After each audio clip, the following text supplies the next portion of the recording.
পড়াশোনার জন্য একবার বাড়ি ছাড়লে মরার আগে আর কখনো স্থায়ীভাবে বাড়ি ফেরা হয় না। লাইনটা তিতা সত্য। সমাজবিজ্ঞান এবং সমাজকর্মে এটার সুন্দর ব্যাখ্যা পড়ানো হয়। পারিবারিক জীবনের 7টা ধাপ আছে। ছেলে মেয়েদের ঘর ছাড়ার ব্যাপারটা ঘটতে শুরু করে 6ষ্ঠ ধাপে। এটাকে বলে লঞ্চিং ফ্যামিলি। মাধ্যমিক পাশ করেই সাধারণত ছেলে মেয়েরা বাইরে পড়ার জন্য বাড়ি ছাড়ে। অ্যাডমিশন টেস্ট, জব টেস্টের পাঠ চুকিয়ে একটা সময় তারা পার্মানেন্টলি বাইরেই সেটেল হয়। পরিণত বয়সে পরিবার ছেড়ে চলে যাবার ব্যাপারটা ঘটে 7ম স্টেজে, যেটাকে বলে এমপ্টি নেস্ট ফ্যামিলি। পরিবার ছেড়ে যাওয়ার ব্যাপারটা রিয়েলাইজ করা যায় লম্বা কোনো ছুটিতে বাসে আসার পর। আপনার ব্যবহৃত রুমটা আছে, টেবিল চেয়ার সব কিছুতেই আপনার স্মৃতি লেপ্টে আছে।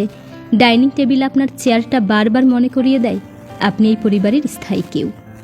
অথচ আপনি ফিল করেন আপনি এখন অতিথি, 2 দিনের বৈরাগী ছাড়া কিছুই না।